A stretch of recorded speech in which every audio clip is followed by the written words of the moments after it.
Hello, ladies and gentlemen, and welcome back to Tales After Dark.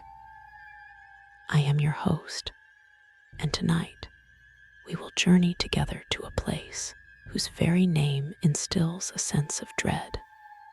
A barren rock island in the middle of the cold waters of San Francisco Bay. A place once nicknamed the Rock. It was a federal prison designed to break the will of America's most hardened criminals. But when its iron doors finally closed in 1963, did it truly manage to contain everything that was held within its walls?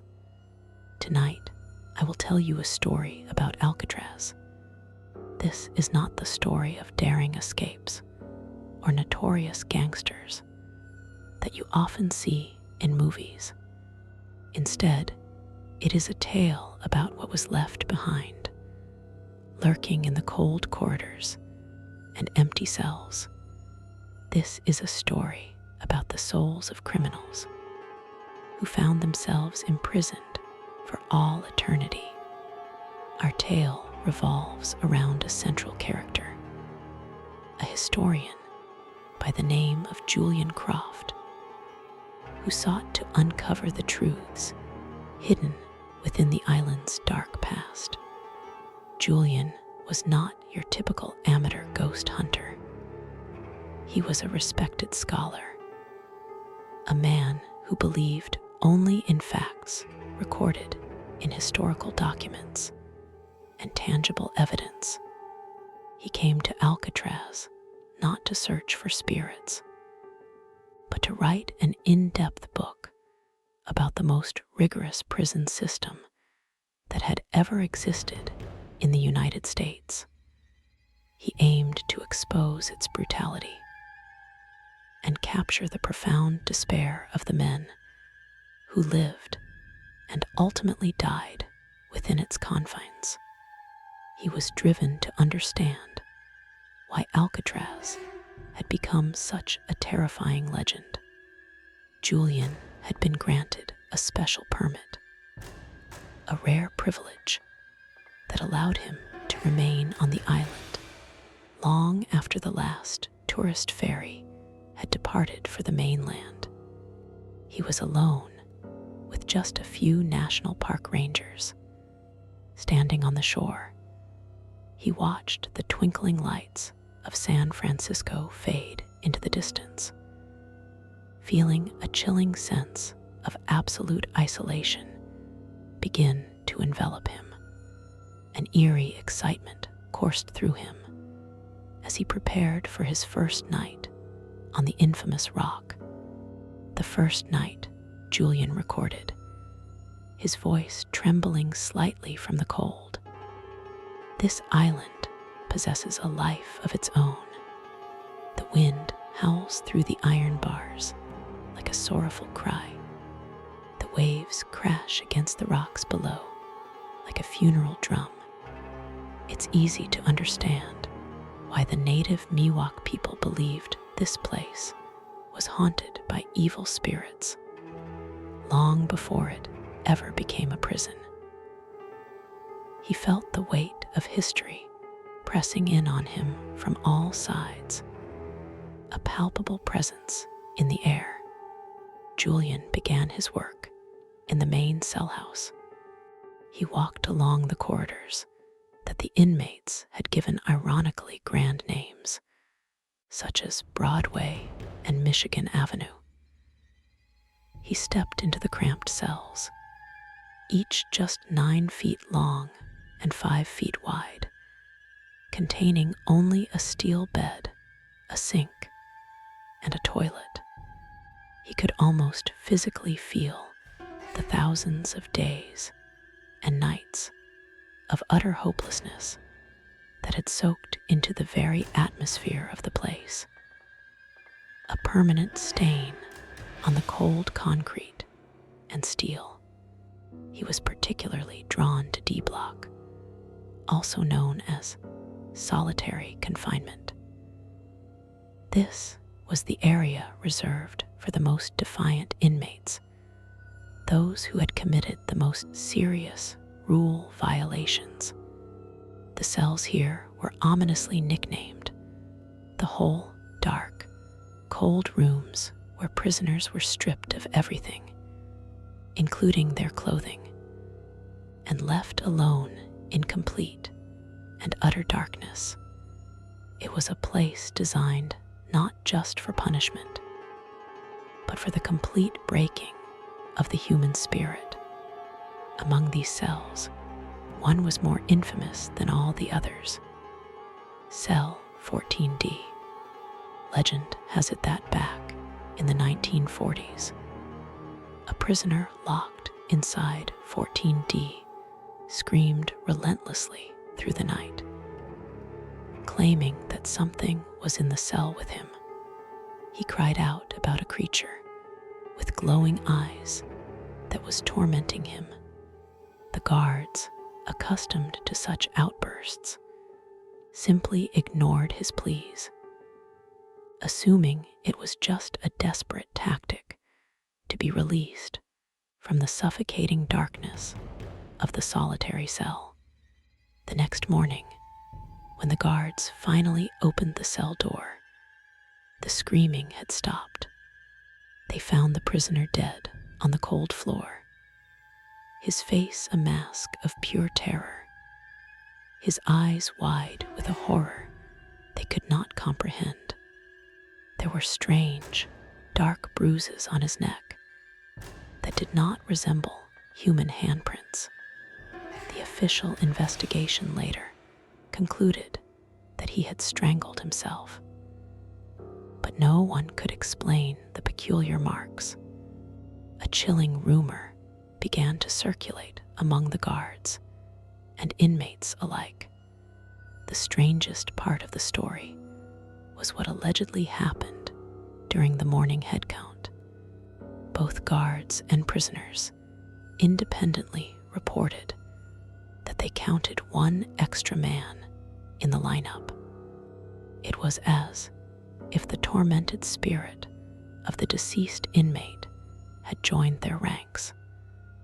Unable to leave his former prison, Julian, with the inherent skepticism of a historian, reviewed the official reports. There was no mention of a glowing-eyed creature or an extra man at roll call. The file contained only a brief, sterile report of a suicide. Yet, as Julian stepped into cell 14D himself, a frigid draft shot up his spine. Despite the relatively mild weather out on the bay, the air in here, it's heavy, Julian whispered into his recorder. And it's cold, a bone-chilling, unnatural cold. I can feel a sadness, an indescribable despair. It's as if these very walls have absorbed all of that suffering and are now radiating it back out. This feeling was not unique to him. Countless visitors have reported the same extreme cold spot. That evening, Julian decided to work late in the prison library, immersing himself in the history of the 1946 Battle of Alcatraz. It was one of the most violent escape attempts in the prison's history.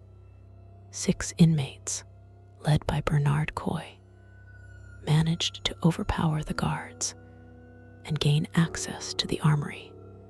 What began as an escape plan quickly devolved into a bloody 2-day siege, culminating in the deaths of 2 guards and 3 of the inmates involved in the bloody standoff.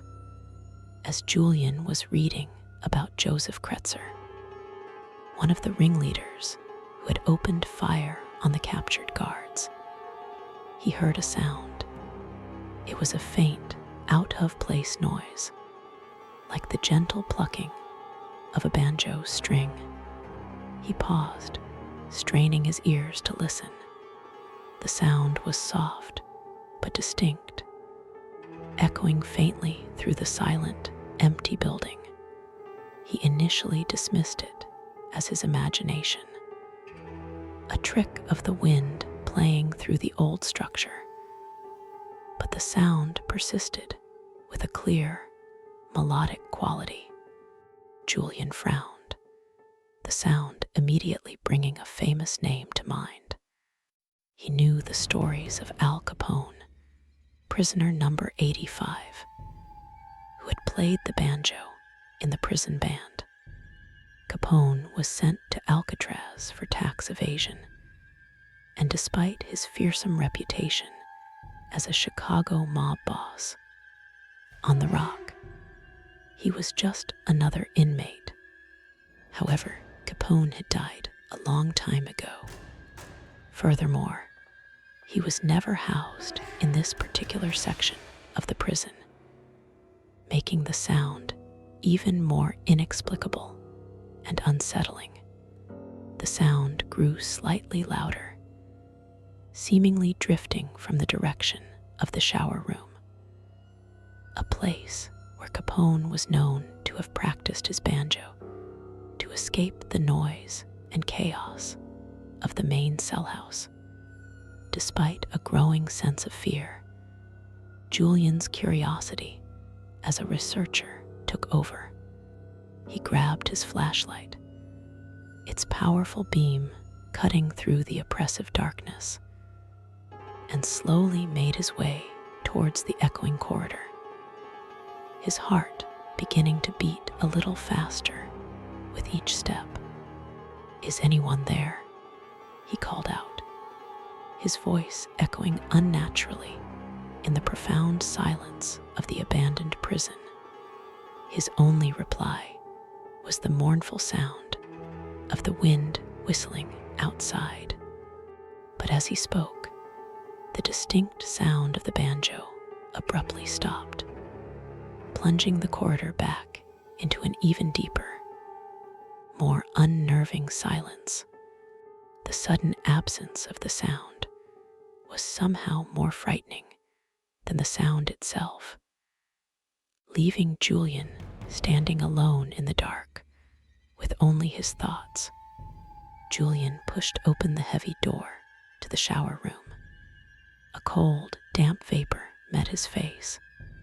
He swept his flashlight beam across the area, illuminating the old tiled walls and rows of rusted shower heads. The room was completely empty. There was absolutely no one there. But then, just as he was about to turn away, he heard a whisper, a raspy voice that sounded as if it was spoken directly into his ear. It was a single, chilling phrase. The voice whispered, "Get out." Julian spun around, his light beam cutting wildly through the empty space. There was nobody there.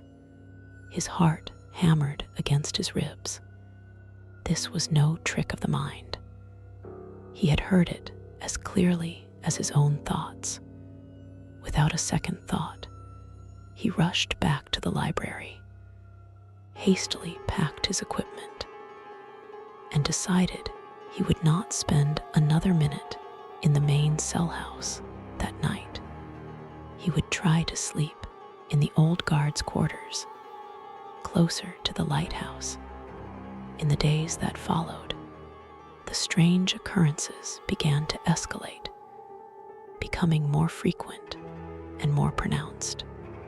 Julian's academic detachment was being eroded by a constant barrage of unexplainable events that defied all logical reasoning.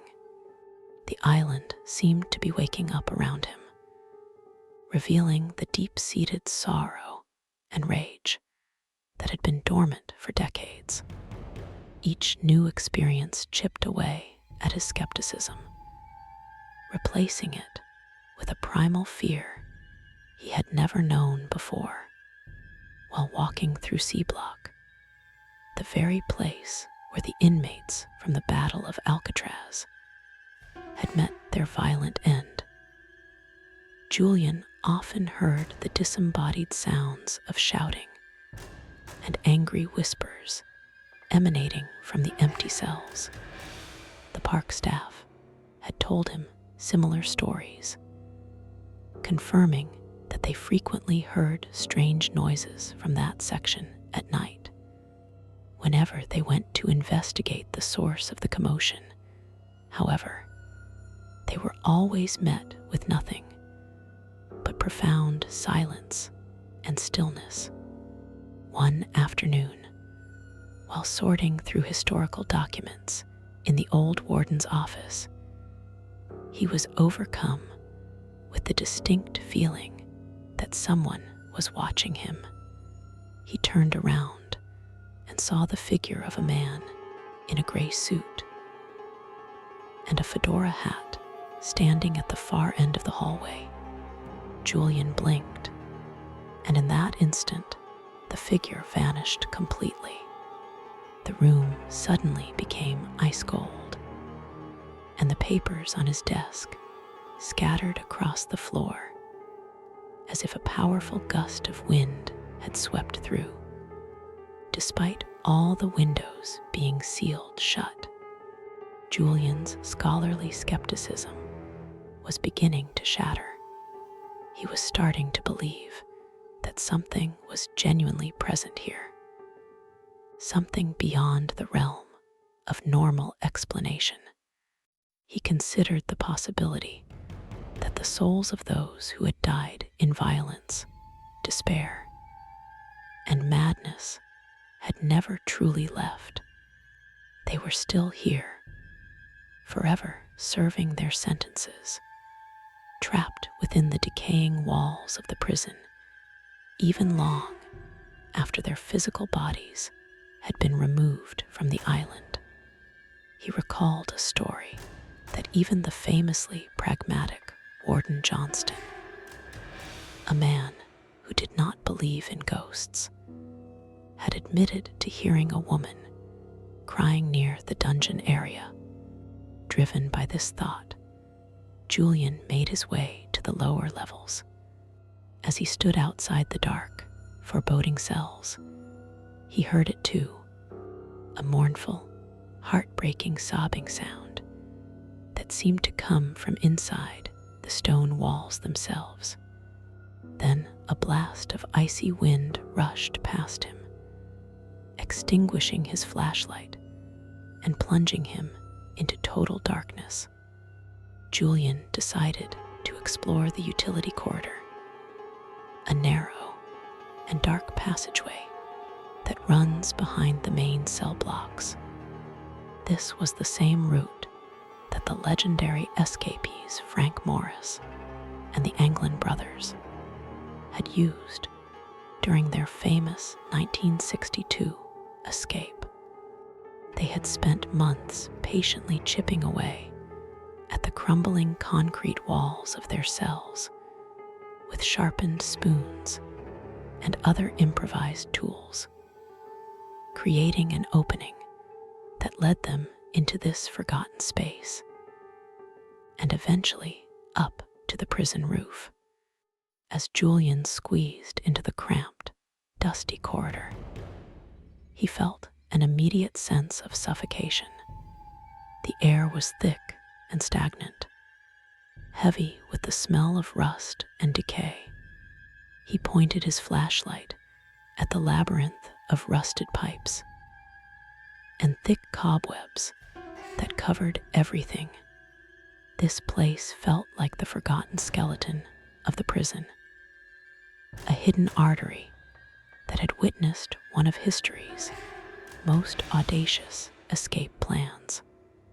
A deep sense of unease settled over him as he moved deeper into the darkness. And that's when he heard it, a distinct scraping sound. It was the noise of metal scratching against concrete, rhythmic and persistent. The sound was coming from further down the corridor. Somewhere ahead of him, In the pitch-black darkness, Julian held his breath, listening intently. The sound was relentless, methodical, as if someone was still there, tirelessly digging through the wall, forever trying to claw their way to freedom. The noise echoed in the confined space, amplifying his growing fear. "Morris," Julian whispered into the darkness, the names of the famous escapees escaping his lips before he could stop himself. Anglin, the moment he spoke, the scraping noise stopped abruptly. A heavy, profound silence fell over the corridor, a silence so complete that it felt louder than the noise it replaced. Julian felt a primal fear rising from deep within him. He was not alone in this narrow, forgotten space. He felt it with absolute certainty. He felt as if countless eyes were now fixed upon him from the oppressive darkness that surrounded him. He could hear whispers starting to rise, not from one voice, but from dozens of them, all speaking at once.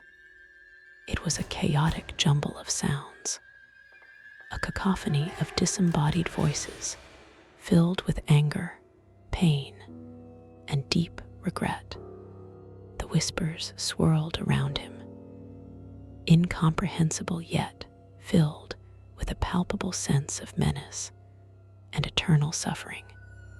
The overlapping voices grew louder, clearer. "No escape, forever here. Can't leave, kill, kill." The words pierced through the chaos, sending a wave of pure terror through Julian. He scrambled backward, no longer caring about his research or his book. His only instinct was to escape this horrifying place. He had to get out of the corridor, out of the cell house, off this cursed island. The whispers seemed to follow him, clawing at his sanity. As he neared the entrance, he risked one last glance back into the suffocating darkness from which he had just fled.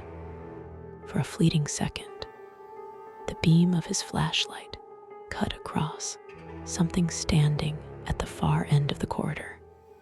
His blood ran cold. It was not human.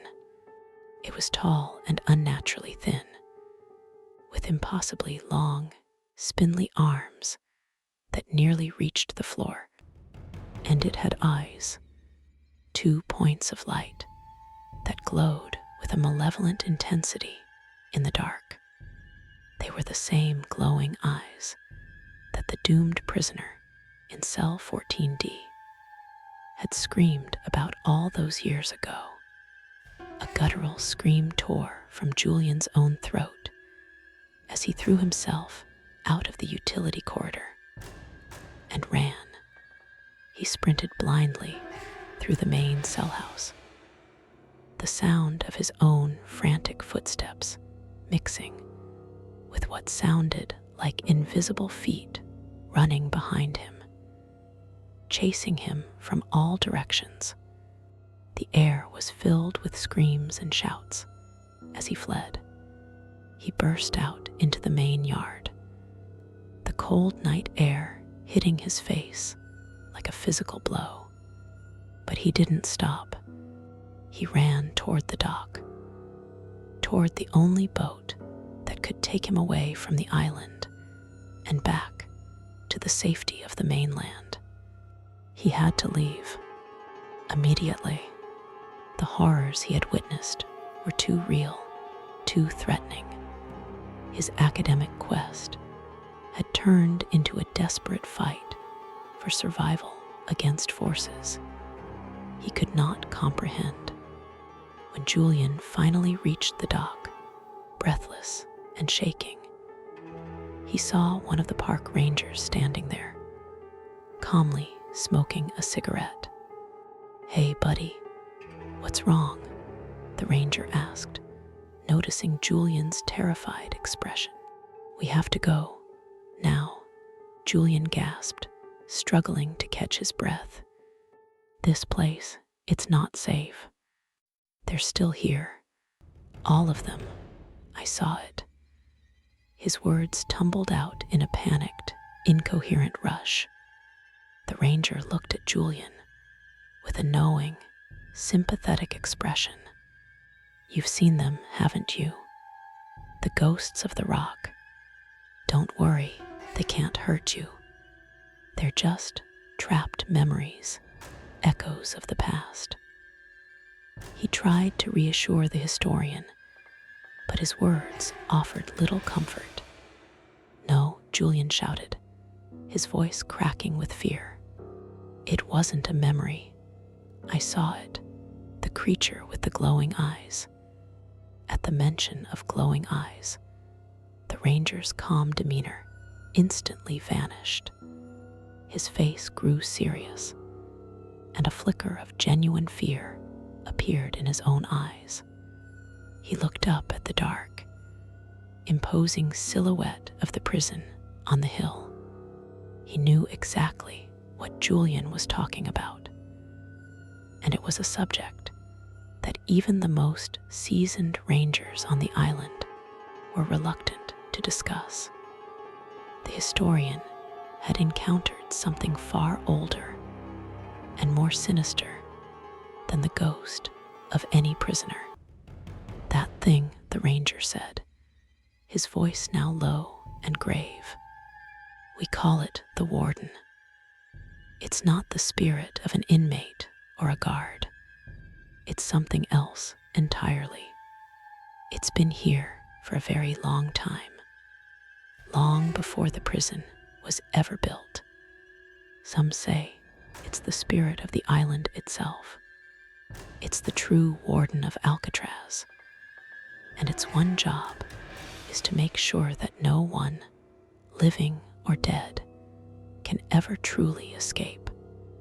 Just as he finished speaking, the main prison alarm siren suddenly shrieked to life, its deafening wail tearing through the quiet night. It was a ghastly, chilling sound, made all the more impossible by the fact that the prison's electrical systems had been completely disconnected for decades. The sound echoed across the bay, a horrifying scream from a place that was supposed to be silent, a relic of a bygone era. The ranger fumbled for his radio. "False alarm. Probably just the fog setting it off," he said. But the tremor in his voice betrayed his words. Julian stared up at the prison building. He could have sworn he saw lights flickering on and off in the cell house windows, as if someone was making their rounds with a lantern. And then he heard it, rising above the piercing wail of the siren, the sound of hundreds of voices roaring as one, a collective howl of pure, imprisoned rage. Julian Croft left Alcatraz the next morning and never returned. His ambitious book about the prison was never completed. He spent the remainder of his life researching paranormal phenomena, desperately trying to find a rational explanation for the terrifying events he had witnessed on that island. His brief stay had irrevocably changed him, transforming him from a man of facts and figures into a man haunted by the unshakable reality of what he had seen. Today, Alcatraz remains a popular historical landmark, attracting millions of tourists each year. They come to hear the stories of Al Capone and the Birdman of Alcatraz. They come to see the cell from which Frank Morris launched his impossible escape. They walk the corridors, take their pictures, and leave, completely unaware of the island's true nature. But when the sun sets and the last ferry departs, the island returns to its real inhabitants. The souls of the criminals still walk their eternal beats on Broadway. The faint, lonely sound of Al Capone's banjo still echoes from the shower room. The desperate screams still emanate from the darkness of D Block. And somewhere in the shadows, the Warden, with its malevolent glowing eyes, continues its vigil, ensuring that the sentences handed down at Alcatraz are served not for years, but for all eternity.